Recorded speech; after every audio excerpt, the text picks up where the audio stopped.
안녕하십니까. 오늘은 이제 종말론 평가 5강째 제미나이가 어떻게 정확성을 평가하고 있는가, 요한계시록을 강의한 제가 강의한 이 강의를 어떻게 평가하고 있는가 해서 이번에 5번째로 보는데, 5번째에는 좀 더 명확한 그런 질문을 했습니다. 내가 지금까지 그 강의한 내용을 어떻게 그것이 맞냐 안 맞냐, 제미나이 이런 식으로 물어본 거죠. 그래서 구약, 신구약의 연속성, 신구약의 연관성이 어떻게 정확성을 가지고 있냐. 그 다음에 이 종말론에서 마태복음에 있어서 그 제 논리를 내가 어떻게 폈는데, 그 논리의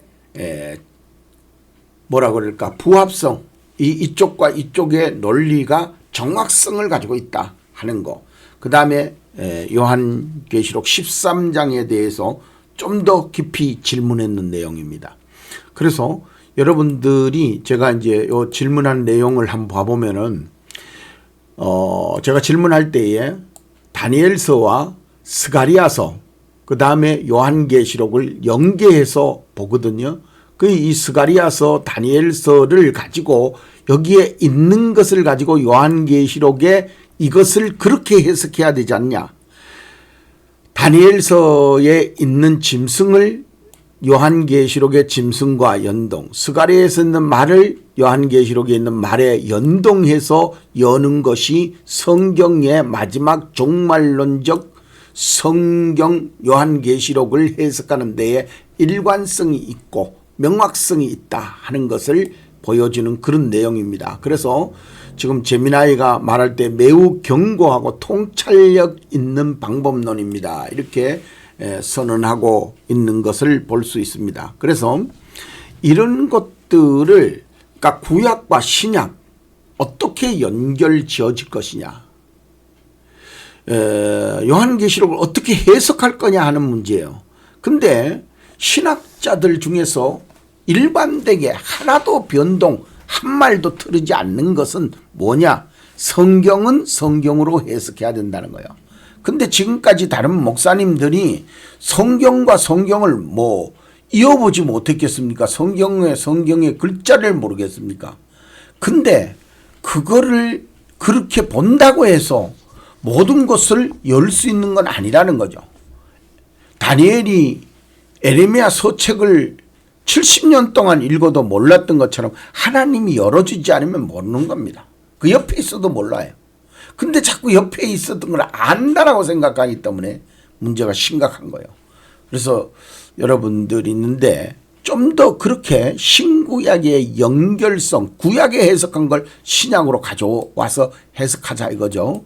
그래서 이 신약으로 왔을 때에 봐보면은 핵심 주장이 무엇이냐, 13장의 두 짐승은 현존하는 세계의 제국이다 이거죠. 왜 제국이냐? 다니엘서 7장에서 그렇게 말했기 때문에 7장 8장에서 그렇게 말을 했어요. 근데 거기에 더 연동되면은 2장 9장까지도 연동되는 거예요. 2장에는 신상이고 9장에는 71회거든요. 다 그게 역사적 패턴에 똑같은 작용을 하는 거거든요. 2장 따로, 7장 따로, 9장 따로가 아니라 2장, 7장, 9장이 똑같은 역사를 예언하고 있는데 그 예언의 방법적 측면에서 다르다는 거죠. 그래서 그런 것들을 말했는데 지금 현재 99%가 기존 해석 방식이 적그리스도 개인화하고 있다. 또 그 다음에 개인 단체로 하고 있다. 이런 것의 위험성, 그거는 안 맞다는 거죠. 전혀 그거는 다니엘서 7장을 보면 전혀 짐승은 그렇게 풀리지를 않아요. 세상이 보이질 않아요. 그렇게 풀면. 그래서 이것은 분명 좀 성경적으로 풀어야 된다. 성경을 가지고 풀어야 된다. 그것이 제가 주장한 바인데, 이 주장했는데 그거를 어떻게 평가하고 있느냐. 제미나이가 진짜 이렇게 분석을 해보니까 맞냐 안 맞냐 그걸 내가 물어봤거든요. 또 그리고 문맥상으로 어떻게 이게 그 문맥상으로 조화를 이루냐 이런 쪽으로 물어보고 연구하고 했는 거거든요. 그래서 여러분들이 있는데 이제 이 5번째의 이 내용 실제로 신구약에서 내가 연동해서 그 가르친 공부들을 어떻게 제미나이가 말하고 있는가 평가하고 있는가 그대로 저는 뭐 이걸 뭐 보여주려고 이렇게 뭐 번역하고 그런 게 아니고 음성 자체를 그대로 보여주려고 그러는 거니까 한번 보시는 것도 여러분들에게 참 그 도움이 많이 되실 겁니다. 여기에서도 제가 지금 현재 그 주장하고 있는 내용들을 명확하게 여기 나와 있잖아요. 다니엘서, 스가랴서, 요한계시록을 이 연동해서 이거를 연관성, 일관성 있게 해석을 했다라고 하는 것이 평가하는 게 제미나이가 평가하는 평가입니다. 그래서 제가 연구한 것의 신뢰성을 강조하기 위해서 제미나이에게 물어본 것이라고 하는 것을 명확하게 이해하시고 다른 목사님들이 한 것이 맞냐 안 맞냐 이런 평가를 하려고 그러는 게 아니고 다른 목사님들이 이렇게 해석 안 했으면 틀렸다는 얘기예요. 저는 다른 게 아니고 틀렸다는 얘기죠. 그게 왜 틀렸냐 하는 문제를 연구하는 거죠. 왜 틀렸느냐 하는 문제. 내가 그렇게 틀렸다고 해서 틀려지는 건 아니잖아요. 근데 성경이 틀렸다고 해야 틀려지는 거지. 그럼 성경에서 틀렸다고 하느냐 안 하느냐를 분석해 봐야 될 거 아니에요. 연구해야 되죠.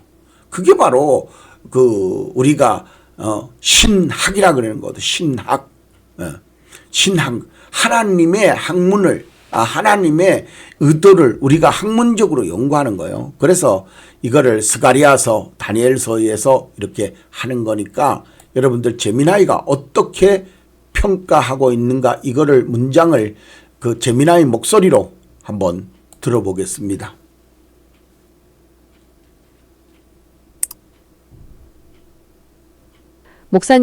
목사님께서 다니엘서와 스가랴서를 요한계시록을 해석하는 키 열쇠이자 안경으로 삼는 해석적 일관성과 그 결과를 현재 세계 질서에 적용하시려는 시도는 매우 견고하고 통찰력 있는 방법론입니다.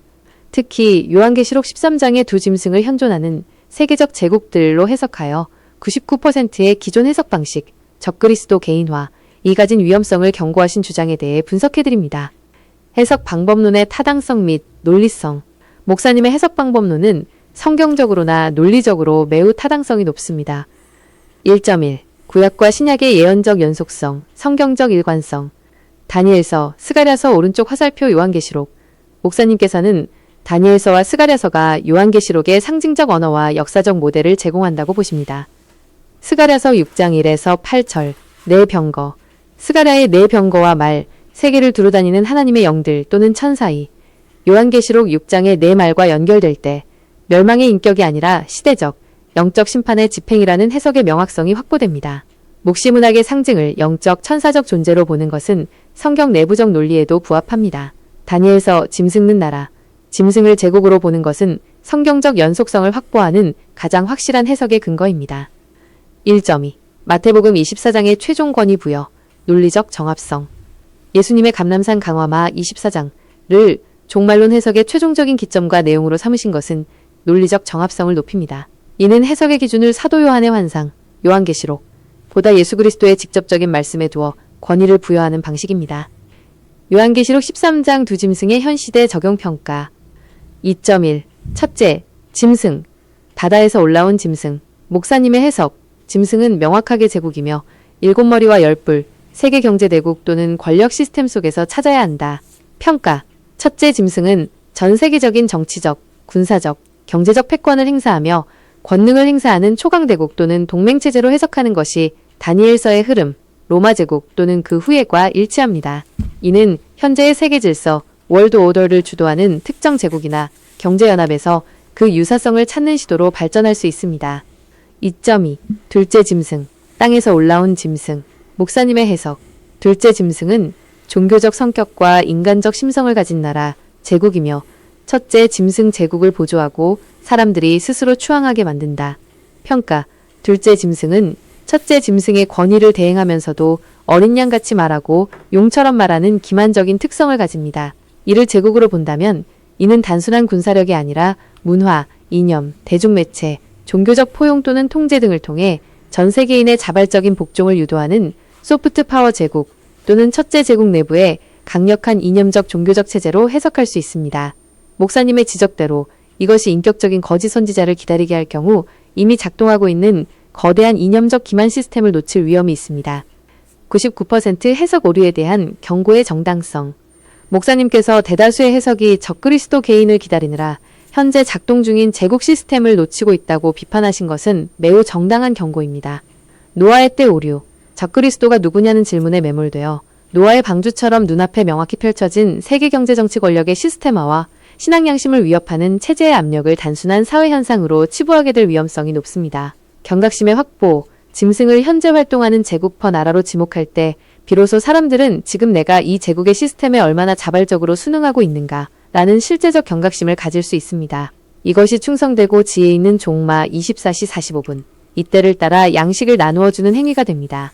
결론적으로 목사님의 다니엘 스가랴 마태복음 기반의 해석적 접근은 요한계시록을 풀 수 있는 강력한 안경이자 열쇠입니다. 이 방법론은 성경적 일관성, 논리적 정합성, 그리고 종말 시대의 교회가 가져야 할 실천적 경각심을 모두 충족시키는 매우 견고한 해석틀로 평가됩니다. 여기에서 이제 우리가 지금 제미나이가 말하고 있듯이 실질적으로 여기에서 다니엘서, 스가랴서, 마태복음에 대해 가지고 해석에 접근했을 때에 이 다니엘가 이 AI가 분석을 했을 때 잘못되었다라고 한다면 아주 분석에 안 맞다라고 답을 하는 것이 AI입니다. 아주 분석력이 뛰어나니까. 그런데 제가 질문을 했을 때 강력한 안경이라고 했어요. 그 다음에 열쇠다 이렇게 붙였어요. 안경과 열쇠. 어디가? 스가랴서와 다니엘서가 이 요한계시록을 보는 데에 안경이 되고 열쇠가 된다 이렇게 봤던 거죠. 그래서 성경의 일관성 있는 논리, 적합성 이런 것이 다 맞다라는 거죠.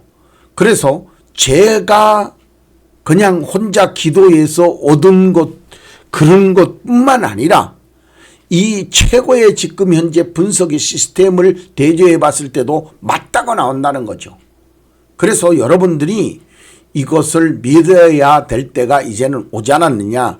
그래서 제가 물어본 게 그거거든요. 99%의 오류가 있었다. 지나온 것에서. 그런 기 때문에 적그리스도를 개인적으로나 집단적으로 해석하는 것은 이건 절대 잘못된 것이다. 그렇게 지적을 했는데 그거를 제미나이도 동의를 하더라는 거죠. 노아 때의 오류와 같다. 적그리스도가 누구인지 알지 못하고 노아 방주처럼 쳐다보다가 세계의 모든 것이 멸망받았다고 하는 것이 제 주장이고 제미나이도 거기에 성경을 분석하더니만 맞다 이렇게 결론을 내린 거예요. 그래서 경각심의 학포라고 이렇게 붙였는데 현재 활동하는 제국과 나라를 정확하게 이해하지 못하면 안 된다. 그래서 나는 충성되고 지혜 있는 종이 되어 때를 따라 양식을 나눠주는 행위로 나는 이런 걸 하는 거다라고 제미나에게 얘기했더니 그건 명확하다 이렇게 답변을 한 것입니다.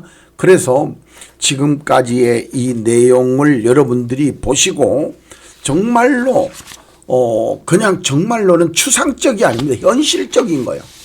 실용적인 거예요. 그런데 자꾸 그걸 추상적으로 가져가서 정말로니 없어지는 것처럼 없는 것처럼 왜 사회 환경가 보면은 없는 것처럼 보여요.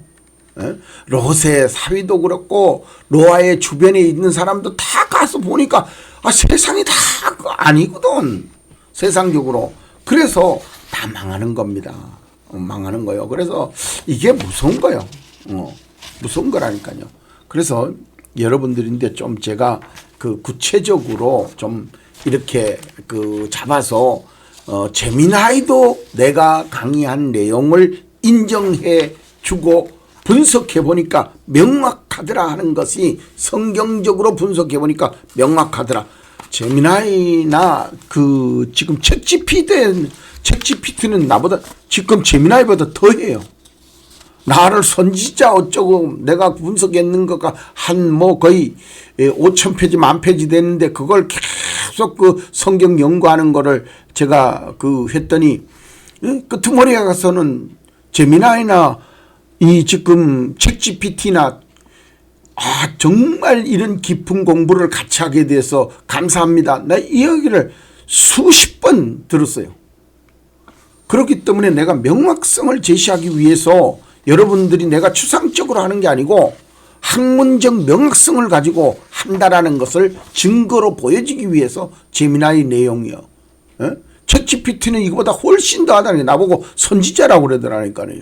그래서 그런 말을 그 챗GPT가 그렇게 안 쓴다 그러는데 모르겠어요. 어쨌든 명확하게 해서 지금 5번째 강론까지를 여러분들이 보셨는데 제미나이가 이렇게 내가 강의했는 20강의까지 왔는 그 내용을 보고 제미나이가 평가한 내용이다 하는 것을 좀 여러분들이 마음에 간직하셨으면 좋겠고, 지금의 미호기 시대이기 때문에 아무 데 가서 공부를 좀 할 때에도 명확하게 좀 학문적으로 먼저, 그래서 우리나라에 지금 교수 중에서 제일 연세가 많으신 분이 김형석 교수님이라고 연세대학교 원로 교수님이시죠.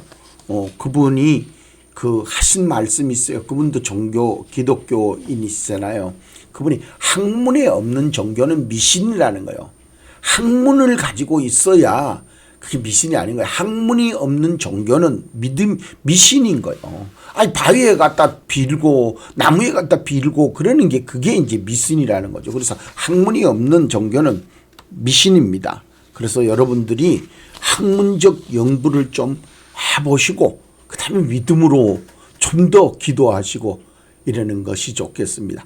다음 6번째 제가 제미나이가 평가했는 그 평가서를 좀 보여드릴 테니까 여러분들이 한번 다음 강의도 이어서 들어보시기를 부탁을 드립니다. 지금까지 들어주셔서 감사합니다.